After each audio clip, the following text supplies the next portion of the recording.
Is it Halloween yet? I can't tell because everything around me is burning. But hey, welcome to You'll Pretty scary Probably stuff. Agree. Yeah, exactly. Like you want to see what's scary? Turn on the news. Uh, Welcome back, Jeff York from the Establishing Shot, everybody. Today we are talking about movies where people go a little crazy. So, how's that? Very There's well some done. there's some Very nice to be an performative art actor. for you, That's yeah. right. But I think well, we have two classics, The Shining and Black Swan. But I think we're gonna start with Jeff's film, Black Swan. Jeff, can you give us a synopsis of the film and tell us why you chose it? Sure.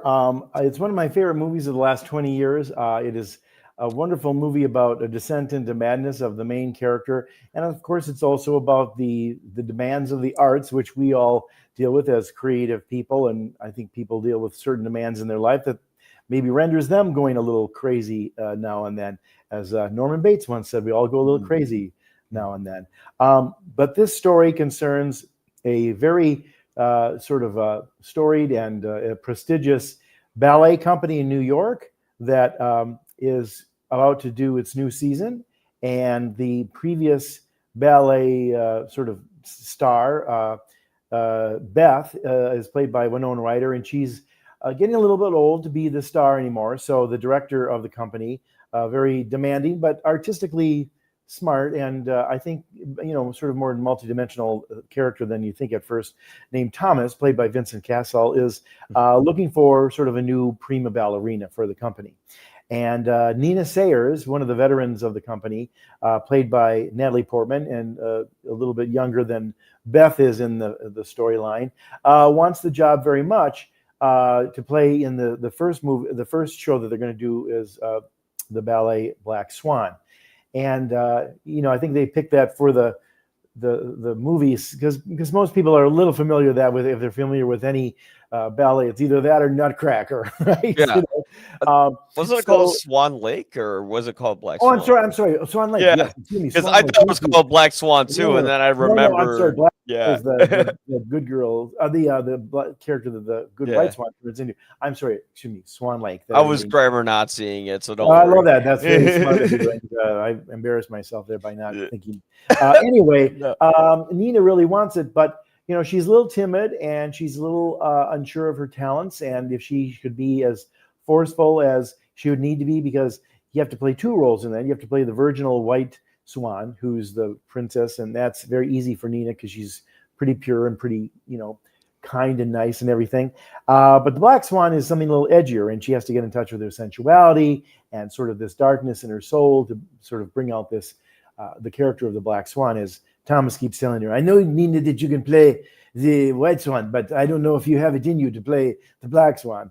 Yeah. And that proceeds to push her, I think, and her insecurities into madness. But she gets the role, and I think the pressure of doing it and being perfect and being the star, and everybody's looking at her to really carry the production, becomes too much for her, and she starts to unravel. And the movie is about her continually to unravel. She thinks that Lily, a new girl in the troupe, played by Mila Kunis, is trying to sabotage her and get the role, steal the role from her. And she's also being driven crazy by her very demanding mother, played by Barbara Hershey, who used to be a ballet star as well.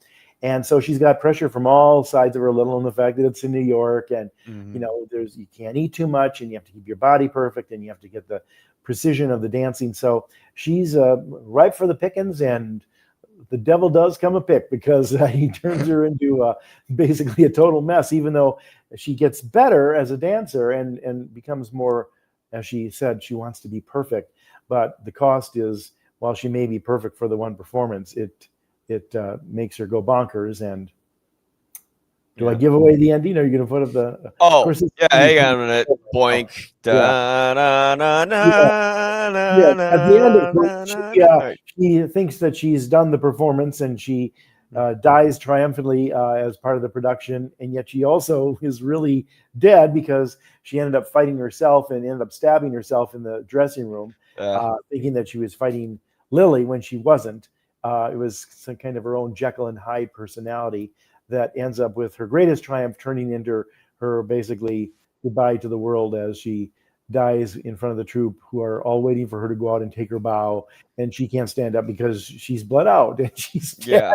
And the camera Yeah. fades to white. Yes. Here she goes. That's something Aronofsky always does. He loves to do like color fades Yeah, at the end of it. Like I think he does. did it at the end of The He did in The Fountain. Wrestler. The Wrestler is Yeah. the same movie in a Oh lot of ways. yeah. When he jumps, well, that was a cut to He black, I jumps in, think. and it's, I think it's a slow dissolve in slow motion, and then. But Okay. you might be right, but it's the same kind of ending where the hero Yeah. kind of triumphs, but then dies being triumphant. Yeah.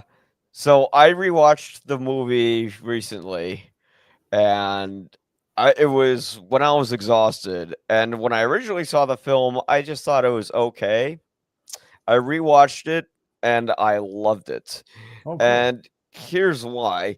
One thing is, it really visually knows how to translate someone's downward spiral into madness, because they're shooting this movie on 16 millimeter film or Super 16, and they have like these long lenses that are close to the actors' faces, and it's handheld, so the camera's never still, and it's always spinning like a ballerina is. But it kind of gets you into this mindset of nothing ever stands still. Everything is just, constantly moving.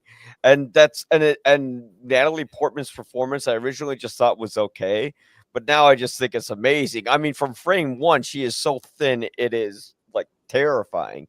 Yeah. She looks like Ariana Grande. It's not good.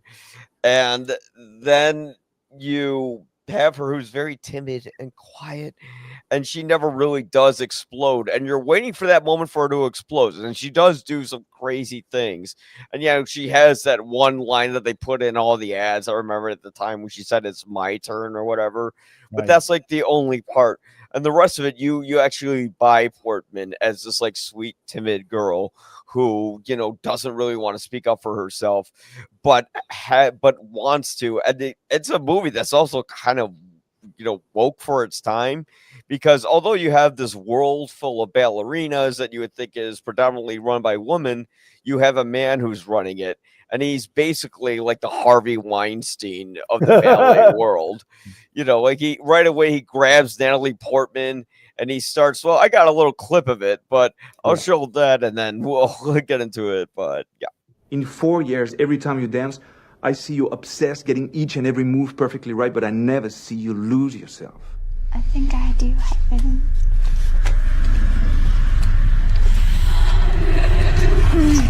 Ah!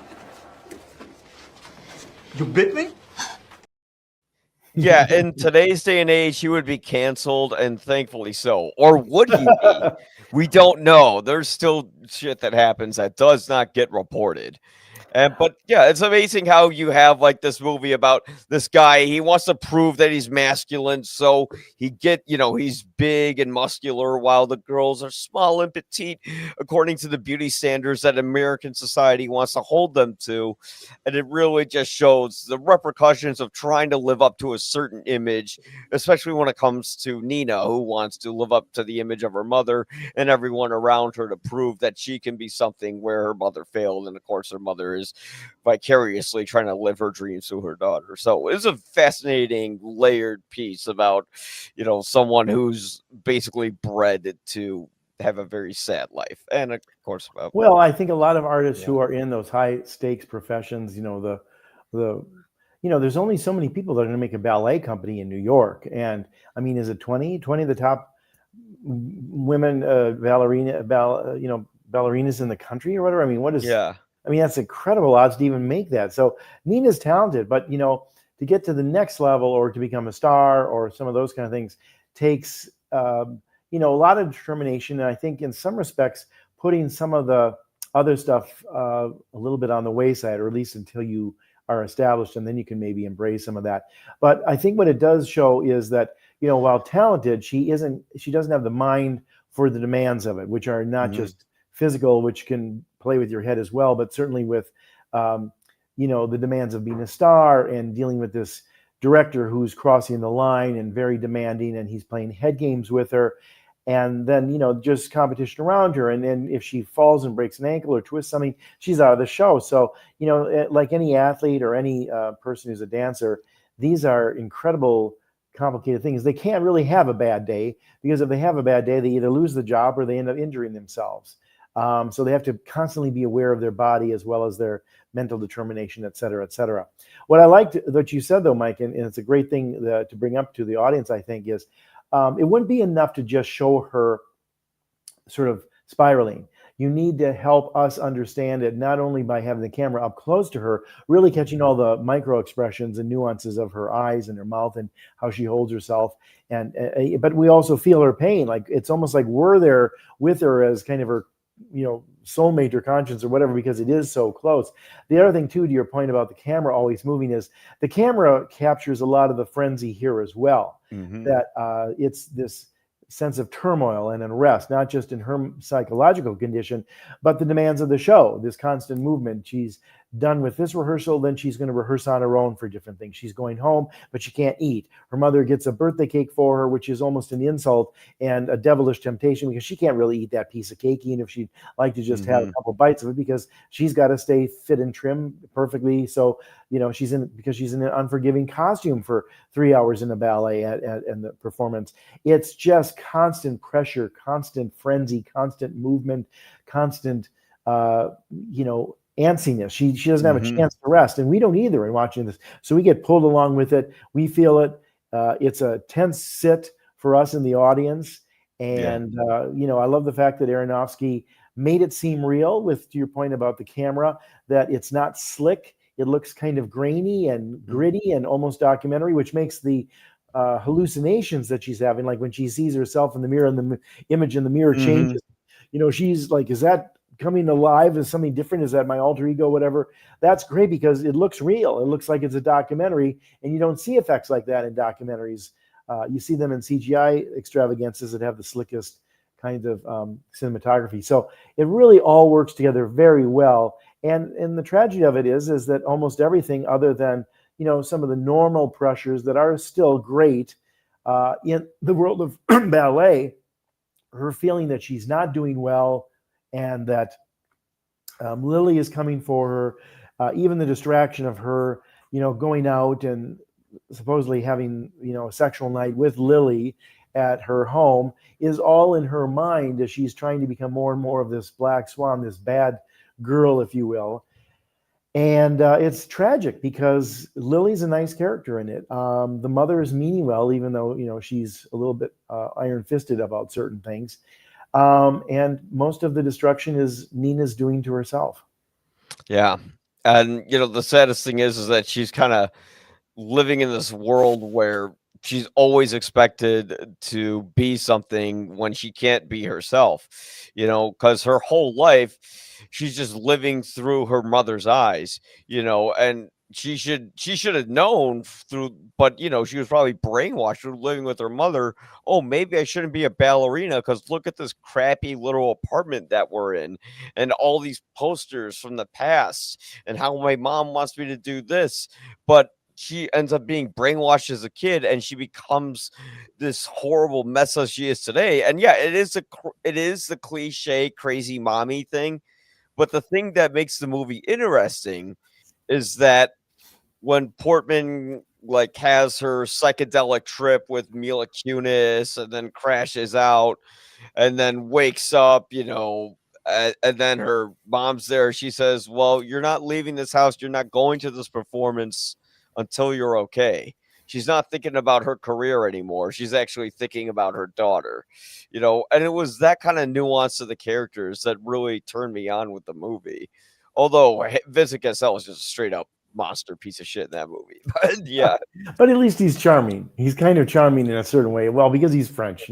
I'll give him that much.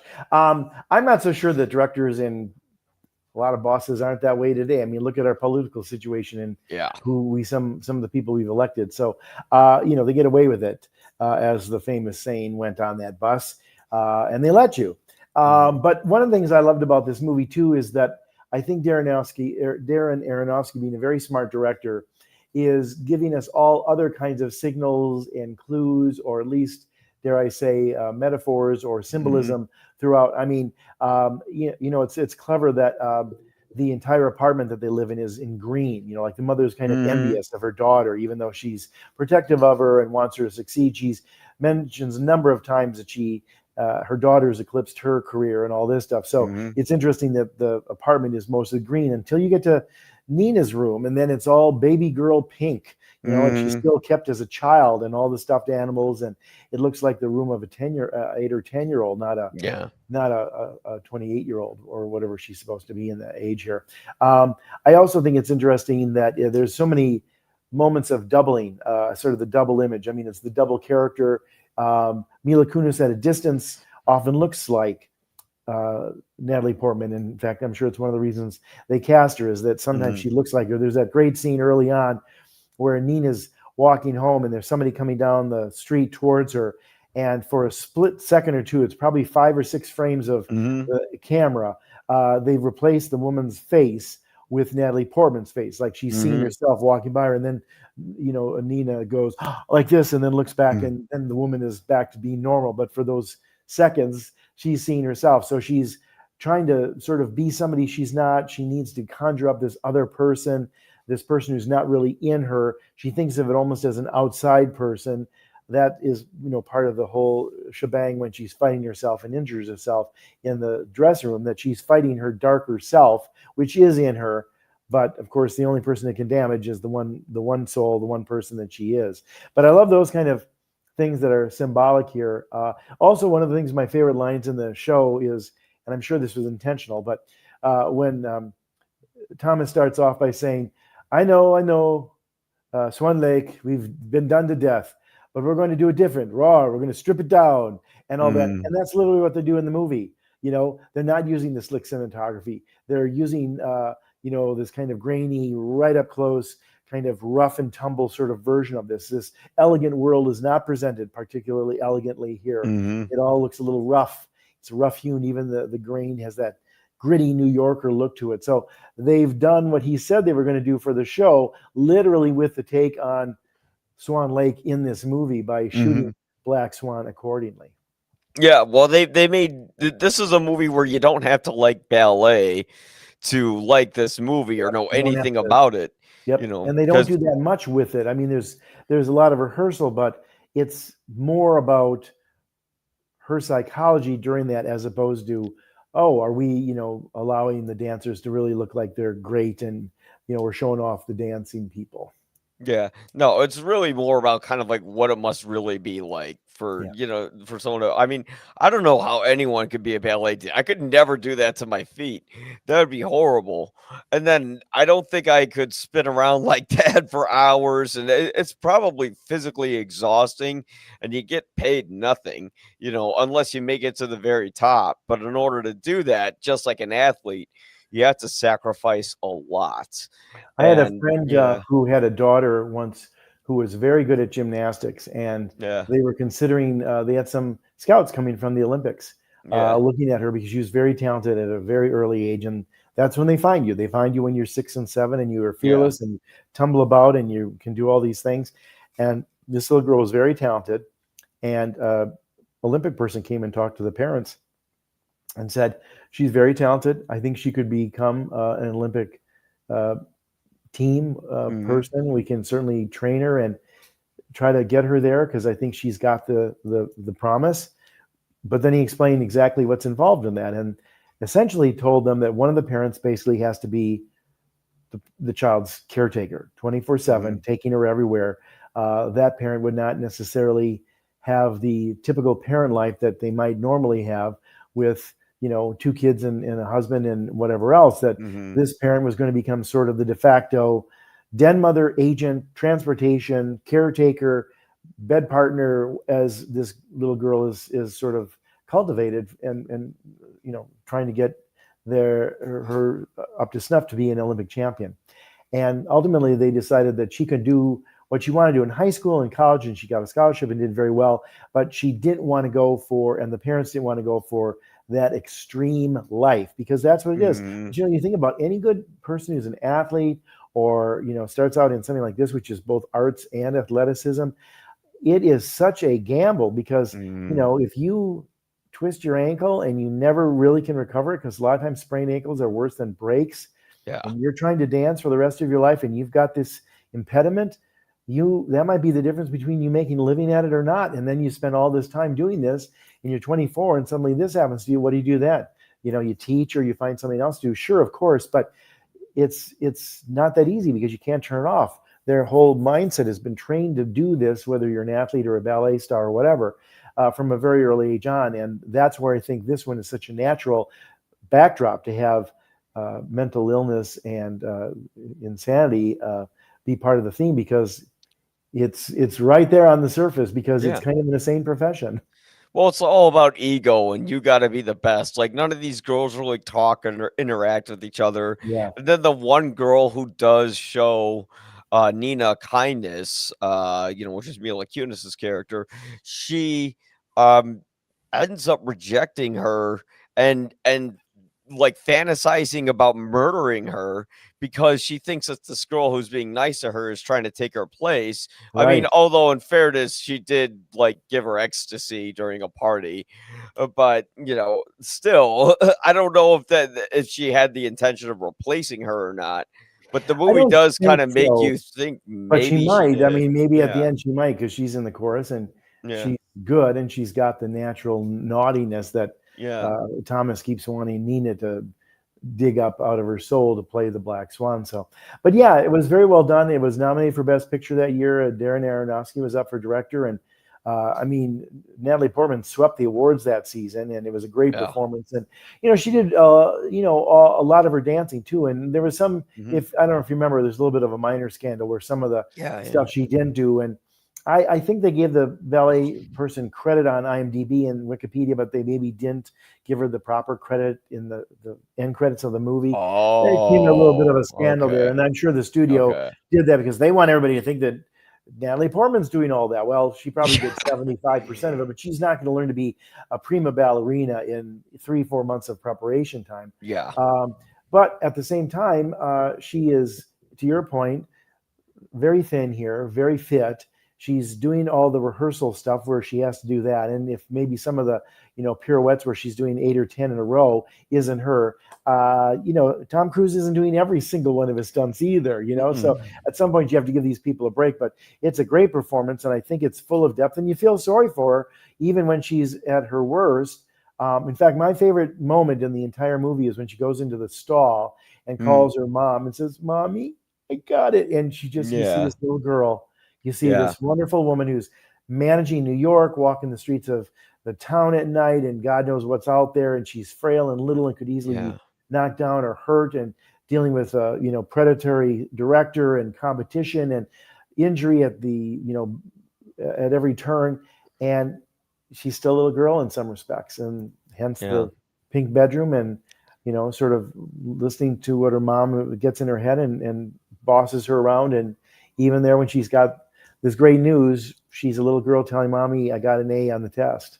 Yeah, she's a cautionary tale of what happens when you don't get a chance to grow up and you have Correct. overprotective parents. You Right. end up becoming someone who still lives in their little mommy's bedroom and then getting hit on by predators and then having to, uh, you know, screw your way to the top like she thinks she has to with this guy.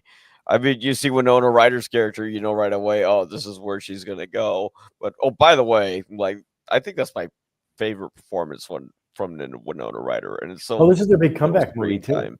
This Oh, was it her big comeback was. movie. Yeah, Oh, this kind of put her back on the map. And, because there's really only like 4 or 5 characters in this film that are really, kind of getting the attention. And yeah, because she's got a couple of good scenes and she's very vindictive and bitter about being replaced. And yet that's the profession, that's the industry, that's how women are treated on, in showbiz so often. But she was very good at it, as was Barbara Hershey. I think oh both yeah, Kunis and Hershey got BAFTA supporting actress nominations. A lot of people thought Mila Kunis was going to get nominated. I thought Vincent Castle was very good yeah, too. That he didn't get nominated either, but they were all working, really well here and did very well.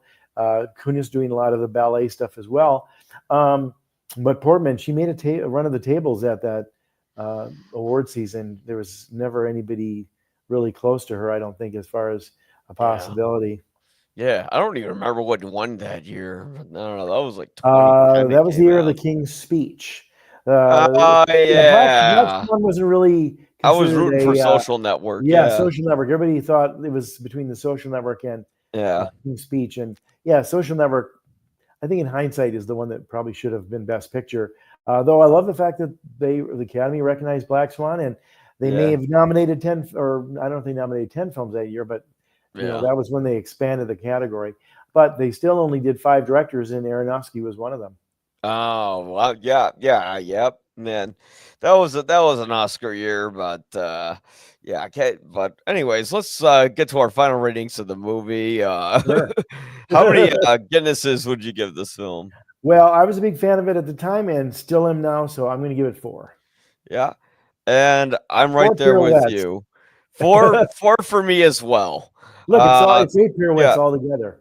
yeah, exactly. Yeah, yeah. I kind of dismissed it originally because I'm like, well, this isn't as scary as Requiem for a Dream, where it's effective, but it's like it was a nice counterpart to The Wrestler because they're both movies about athletes using their bodies.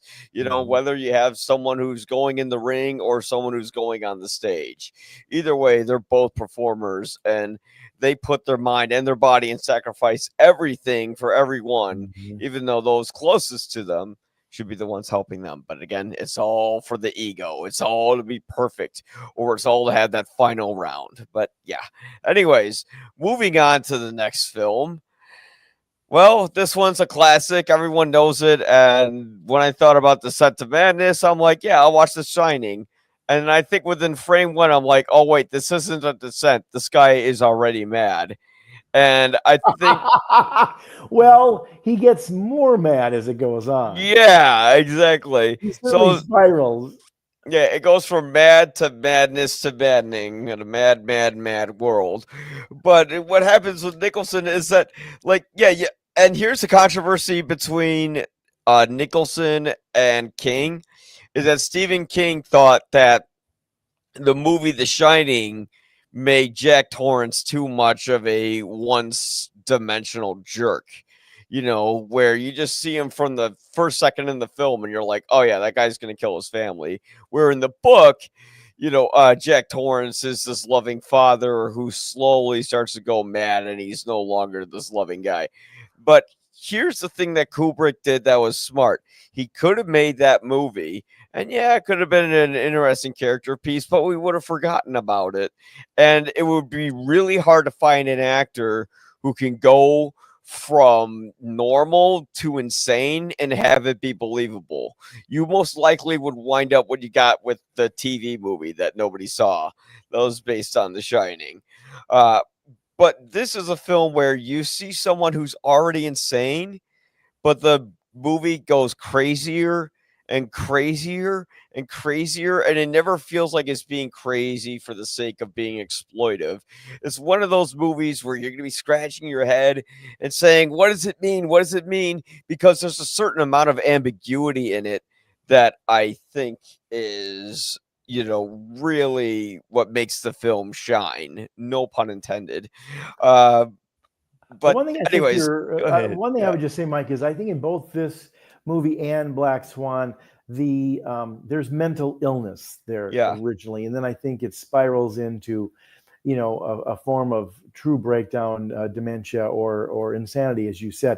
I think what Kubrick recognized out of the book, that maybe King, because he was too close to it, or maybe, obviously he was the author of it, he wanted it to be a certain way. But I think, when you do an adaptation, it's up to another artist to interpret. And I think what Kubrick did, and wisely so for the movie, and maybe to your exact point, that it makes it more interesting, is in both the book and the movie, Danny is afraid of his father because his father was abusive of him. Now, even in the movie, they have that one scene where Jack Torrance says, I grabbed him a little bit hard one time, and that little shit, I paid for that the rest of my life. And yet it's like, I don't think it was one time. And I think abusers often talk that way. They're the victim. They're the people who are misinterpreted. And I had to hit him because she was asking for it. You know, we've heard that. And I think that's what Kubrick is getting at here. So I think what Jack Torrance has here is not necessarily insanity in the strictest sense of the word early on, but I think he's got mental illness. I think he's got a temper issue. I think he's insecure. I think he has got some wrong ideas in his head. I think as a writer, he's living outside of the norms of sort of regular people anyway, by trying to cultivate an imagination. And I think that goes to extremes as people tend to write and try to come up with something that's fantastic and going to keep a reader enraptured through the whole book. So, you know, it's funny because I think Kubrick is sort of recognizing that, you know, he's this perfect sort of specimen to put in there because he's predisposed to already go in some of those bad places where the mind loses control of itself. And with the history and I think the supernatural and evil qualities that seem to be baked into the hotel and have for probably 100 years or whatever it is, 60 years, he's a perfect victim. In some respects, it's very similar, I think, to Nina Sayers in Black Swan, because she's already in a profession that is kind of nutty to begin with. What they're demanding of ballet people and dancers is crazy. It's almost you look at that and go, no rational person could really justify that, and yet that's the profession. Same here. I think the hotel is this cesspool that they were just waiting for somebody who was willing to jump in because he'd already been sort of going along that path. So and I think that's what makes it fascinating, because he starts off. I mean, even the very first time you see him, do you know what he's reading when he's sitting there in the lobby? No, but no, Playgirl magazine. Now, I don't know if that's just a joke, or maybe a crew member put it down there and maybe they thought that was funny, but I think he's a little off. His character is supposed to be off. He's reading a Playgirl, and why is there a Playgirl out in the lobby for anybody to read while they're waiting? And then, of course, you've heard all and seen all the documentary stuff about, you know, he goes into the office to talk with the owner of the place, and it doesn't make sense from logistics, the way the hotel is mapped out. So it's like he's already in a otherworldly place to begin with. And, you know, I think trapped in his own mind is a version of hell as well. And then I think this all just plays up on it. But, you know, that's why Danny's so spooked. It's not, and, you know, even his Shining, that's oftentimes what happens when children or women or somebody is abused. They find some sort of escape or something else to turn towards,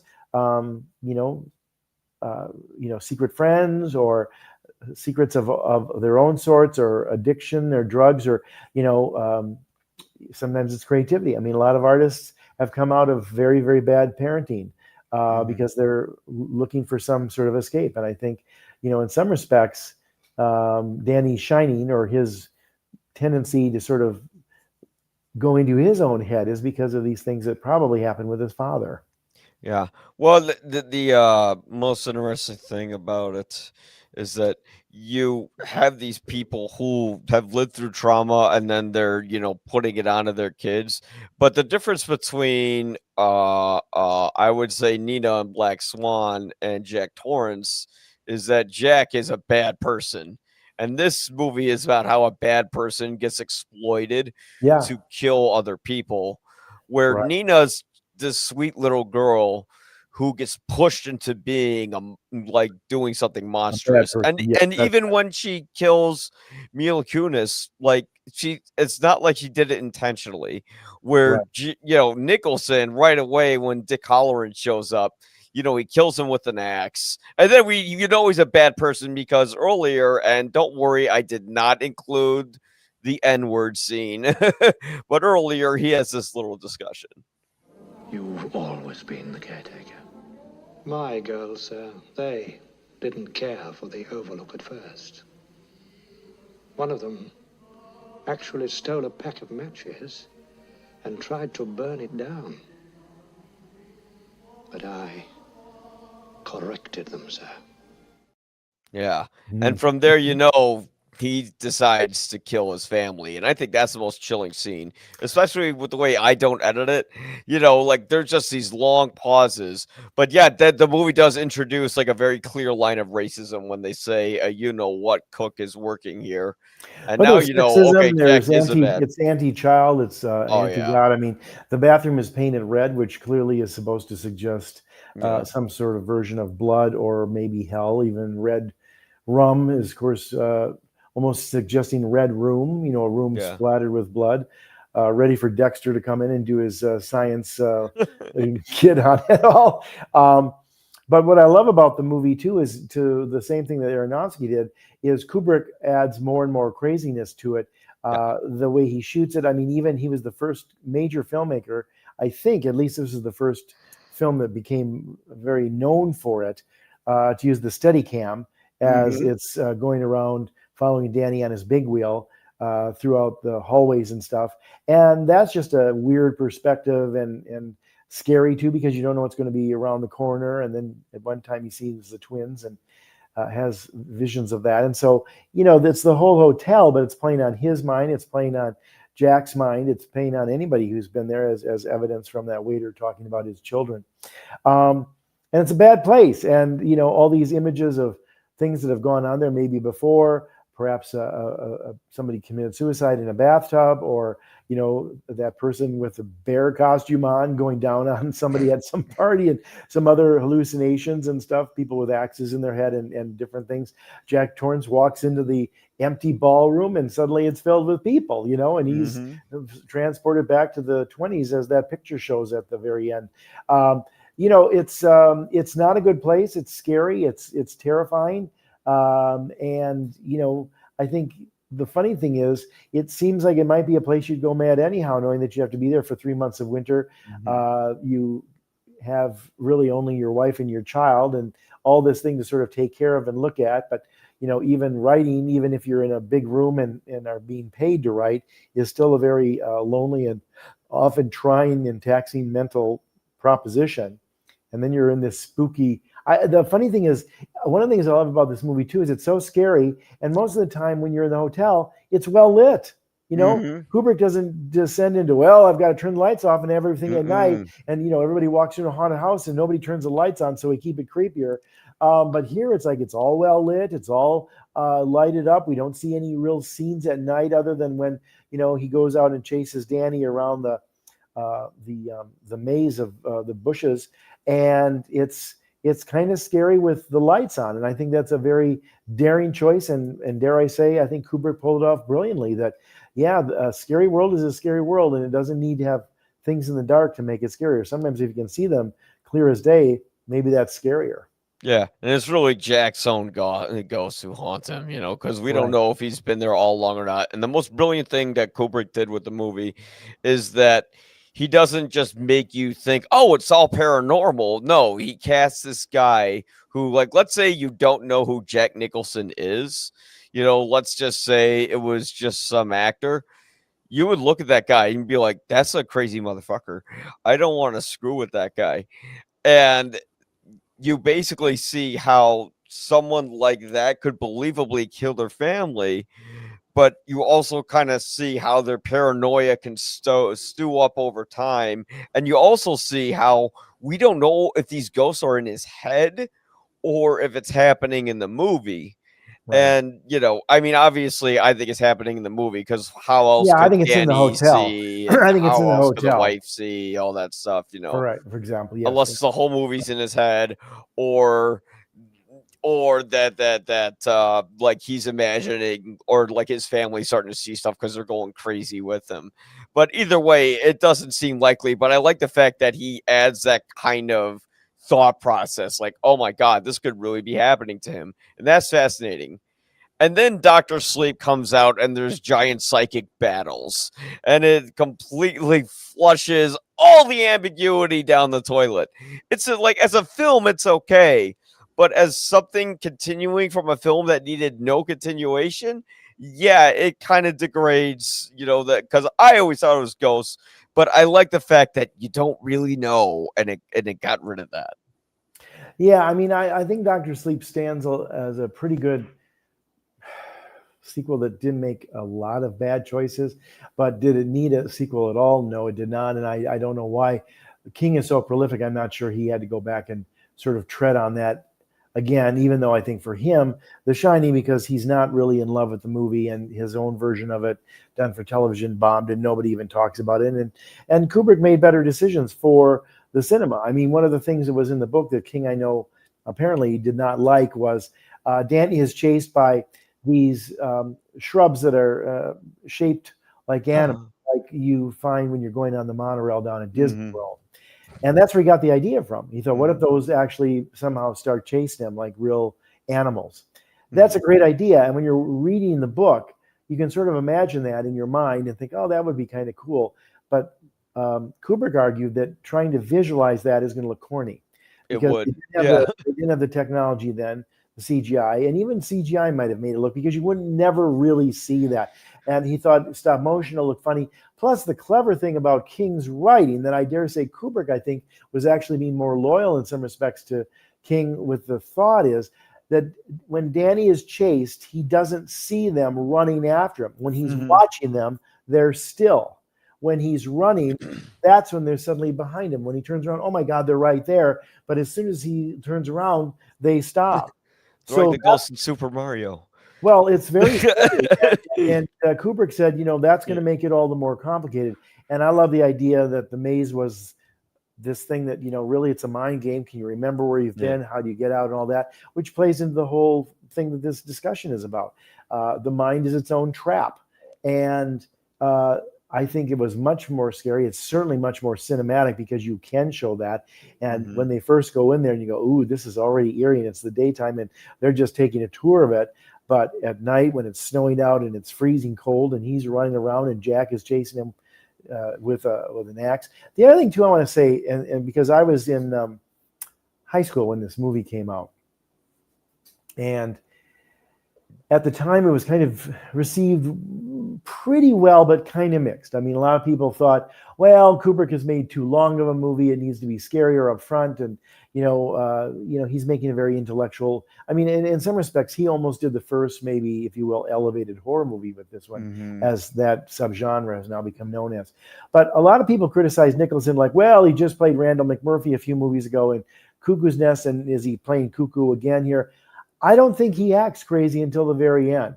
I mean, it's a very slow boil. And like when he's in the Volkswagen with his kid and wife, he's talking like that. And he's very kind of almost scarily calm. And even when he's talking to Barry Nelson as the manager of the hotel and everything, he's got this kind of easygoing kind of stuff. And even when he's saying like, I pulled the kid's arm one time. But see, that's also somebody who's not in control overcompensating. And that makes the whole mental thing although stronger, I think, when he finally does break and can't control himself anymore. But I just wanted to say that I think Nicholson gives a very, very specific and nuanced performance that builds. It does not start off with him as a Looney Tune.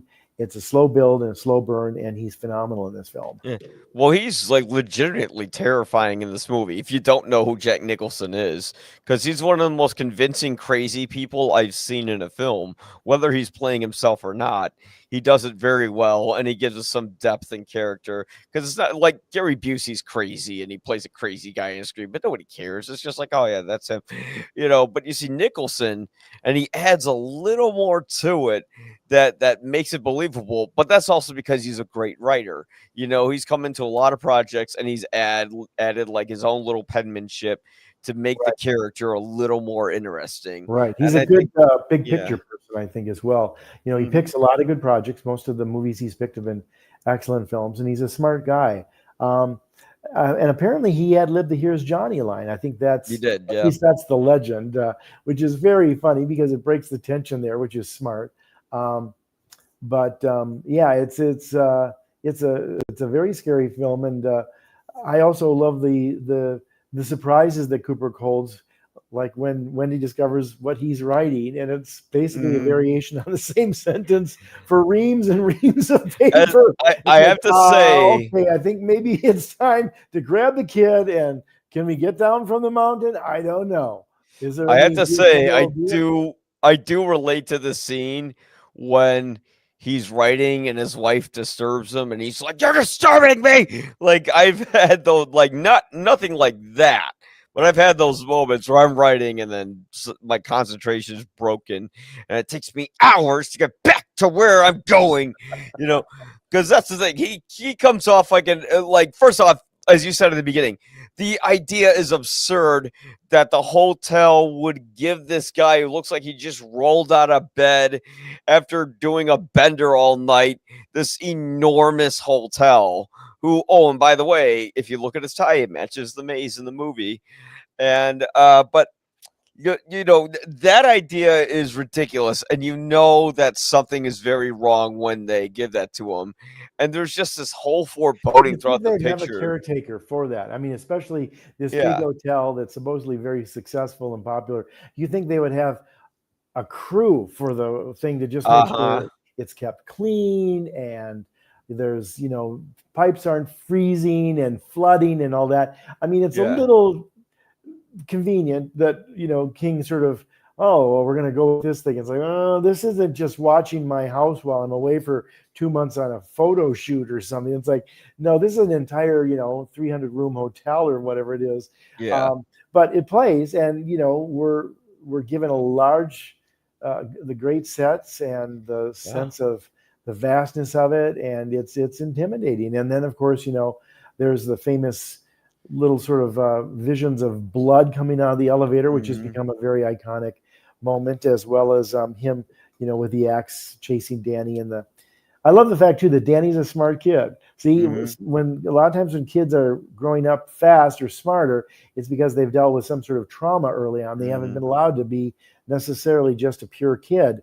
But I love the fact that he's smart enough to retrace his steps to go through the wall. Next thing, so the trail just stops, and then his dad is like, "What? Where? And he's cold and he's angry and he's sweating, and the sweat is probably freezing in his armpits, and doesn't know what to do." But Danny's keeping his mind even during this terrible time that kid's going to be in therapy for a long time after that. Well, my dad tried to kill me in this maze, and it was freezing out, and I had to. Well, Dr. Sleep gives you all the answers No, you exactly. need. What happens? I mean, when you watch it originally, you just go, "Oh, that poor kid. He may Yeah. have escaped death, but he's got a whole lot of psychological visits ahead of him."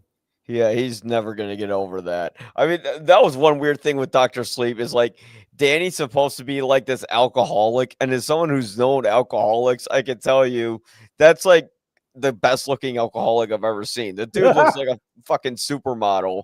And he's just like, "Oh, I'm tortured."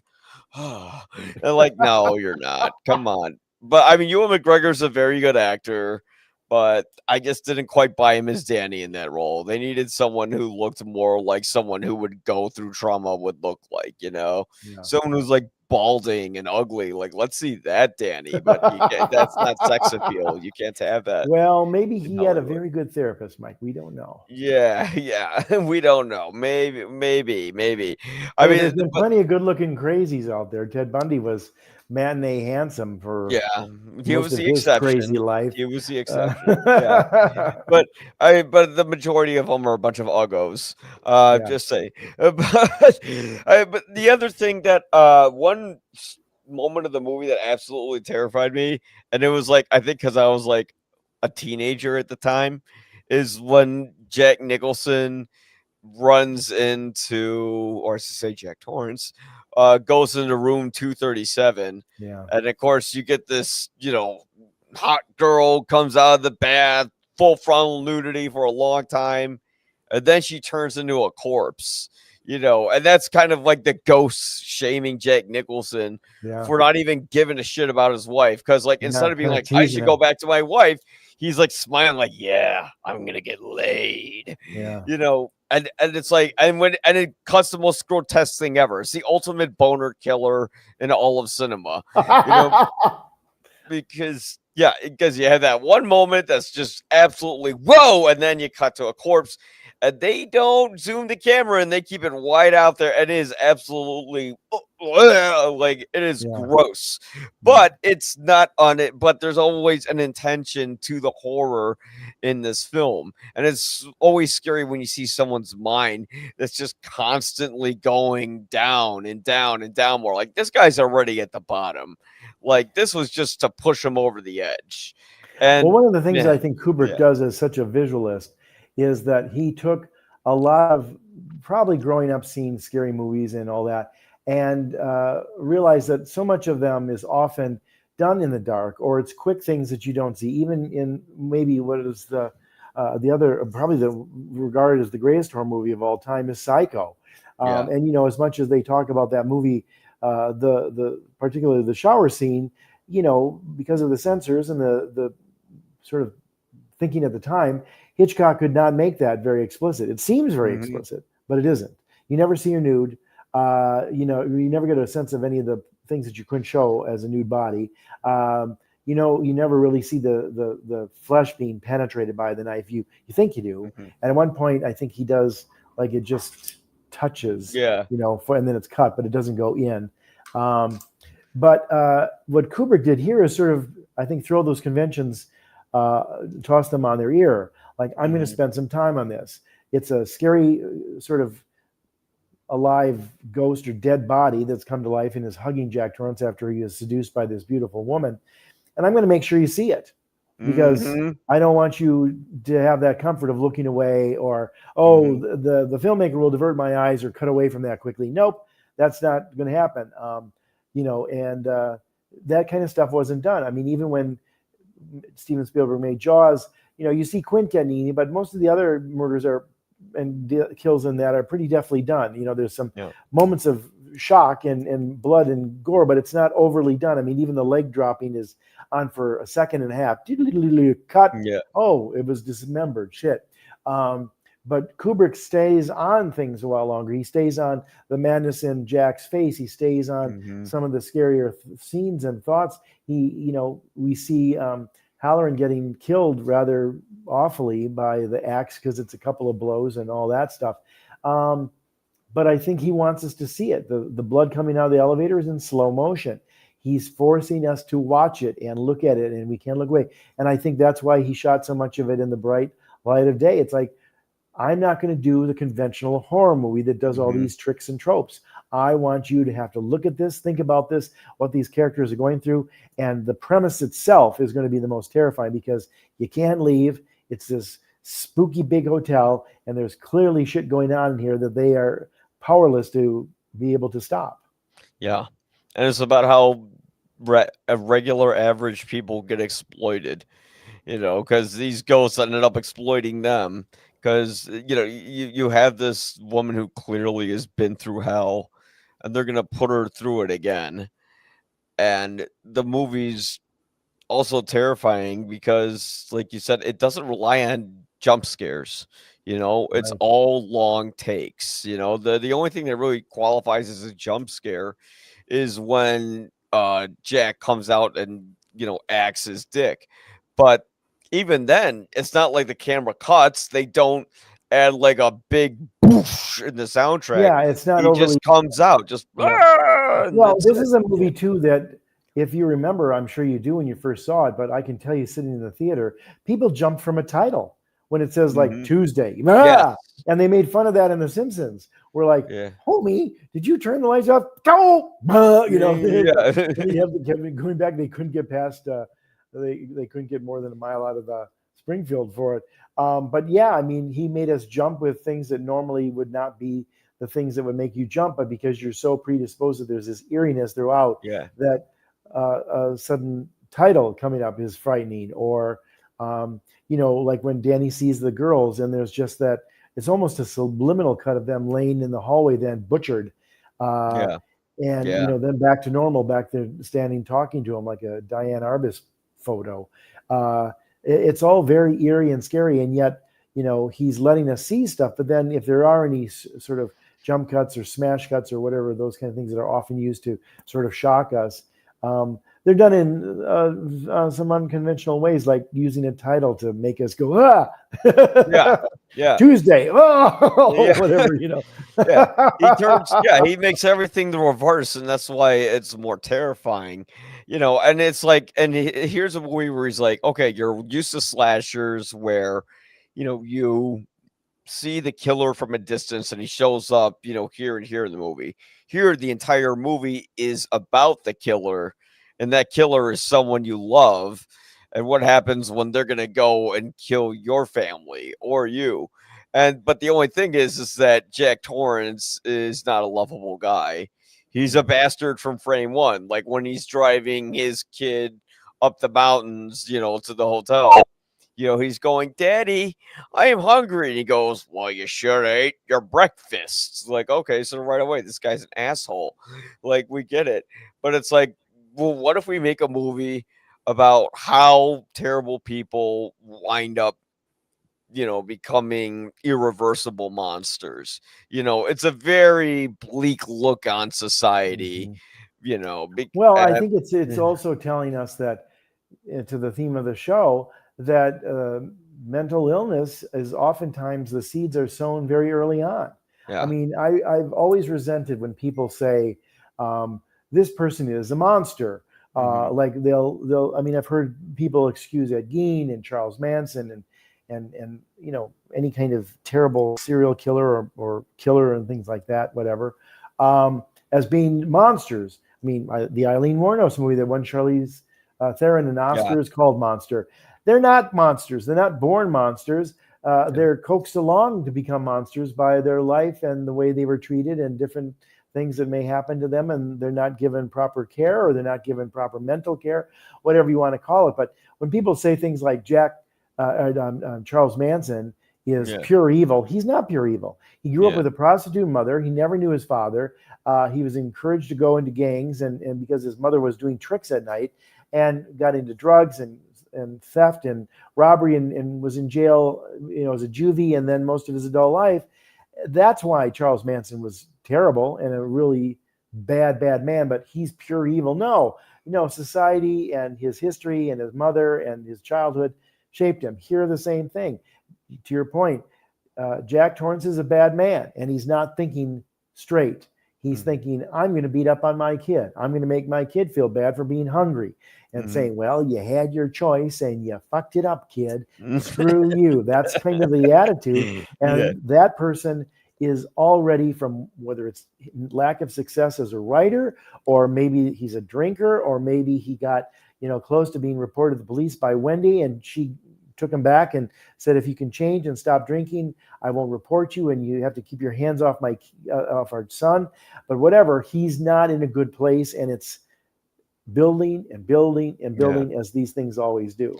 Yeah, it's not about how can we make this person get better. It's about what happens when you reach a certain point in your mind where there is no helping you or turning you back. And that's really what it's about. Like with Black Swan, Nina could have been saved, but everyone enabled her worst behavior. And the only person who showed her friendship, she ended up throwing aside because she thought she was going to take over her career, because she was taught to be defensive. Yeah. I mean, people like Donald Trump, was he born evil? No. But what happened was he was born rich, and his father taught him to be racist. They taught him, you got to tell certain black people not to come into our condo buildings, and then when his brother was a pilot, he was taught to mock him and ridicule him for being an alcoholic and all that. And Trump went along and did that to please his father.